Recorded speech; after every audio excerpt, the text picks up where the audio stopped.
This podcast was written and created by Avi Melamed, Middle East intelligence analyst and founder of the Inside the Middle East Institute. Imagine a single singer whose love songs are so powerful that, well, one side claims she is the spiritual home of the Arab world, while a Sorbonne professor accuses her of keeping an entire civilization, paralyzed in the past. Right. It's quite the contrast. It is. Welcome to today's deep dive. We are unpacking the legacy of the legendary Egyptian singer Kulthum, and we're doing this guided by an analysis from author Avi Melamed. We'll be looking at some heavily polarized perspectives today, really just to understand a much broader debate about the future of the Middle East. So to grasp the scale here, you have to understand who Kulthum actually was. She was known reverently as the Star of the East, and she died in 1975 at the age of 77. Right. But her presence remains, absolutely inescapable even today. Her performances, they weren't your standard 3-minute pop songs. They were these complex emotional journeys that often stretched well beyond 2 hours. 2 hours. Wow. And, she is still everywhere. Avi Melamed starts his article with a specific anecdote that I think captures this saturation perfectly. Yeah, the Sinai story. Exactly. Picture a young Bedouin boy in the Sinai Peninsula today.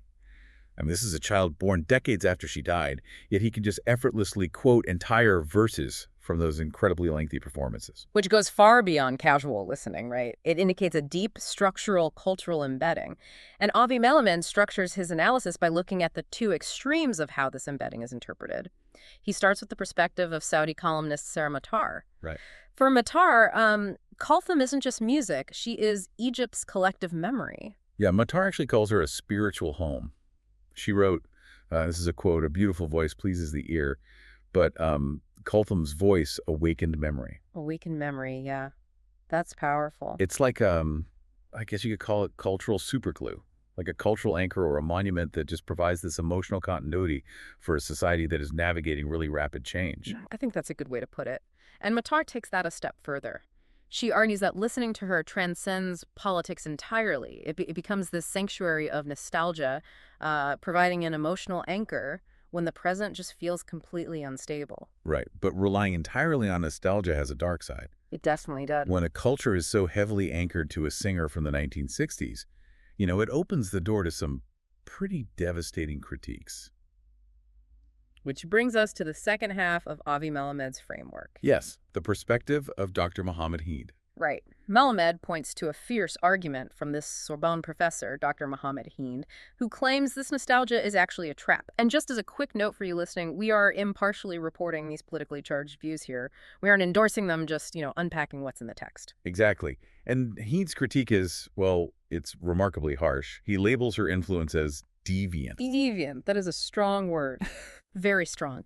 He argues she basically intoxicated an entire generation of Arab youth with sighs and heartbreak. He uses a very deliberate, contrasting image here. He argues that while Zionist engineers were calculating the balance of atoms inside uranium centrifuges, Arab engineers were, writhing in bed, captivated by her passionate laments. And he even adds this layer of biting sarcasm to that, right? He suggests those same Zionists actually rewarded her with street names for keeping the Arab world distracted. Right, which is a factual irony, because Israeli cities like Haifa and Jerusalem, they do actually have streets named after her. Oh, wow. Yeah, simply because her stature among Arabic-speaking communities is just that massive. But let's pause and push back on Heath's core premise here for a second. Yeah. Is he really criticizing a singer, or is he just using her as a convenient scapegoat for broader civilizational stagnation? Well, that is the exact pivot Avi Melamed makes in his conclusion. Heid's critique isn't truly about the music. He's using Kulthum as a symbol for a culture he perceives as looking backward through the lens of emotion, rather than looking forward through science and innovation. Right. It forces you to rethink what pop culture actually does. Art at this scale, it isn't just background noise. It's almost the battleground where a society fights over its existential direction. Exactly. For Sarah Matar, the mirror reflects a comforting, shared identity. Yeah. But for Mohammed Heed, it reflects a society completely trapped in the past. It's a profound duality, and it's centered entirely on one single voice. Which leaves you with something very interesting to consider about your own surroundings. If you examine your own culture, is there a universally beloved nostalgic icon that might actually be keeping your society from looking toward the future? This podcast is made possible by supporters like you. ITME is an independent, nonprofit institute committed to apolitical, intelligence-based Middle East education. To learn more or to support our work, visit our website www.insidethemiddle-east.com.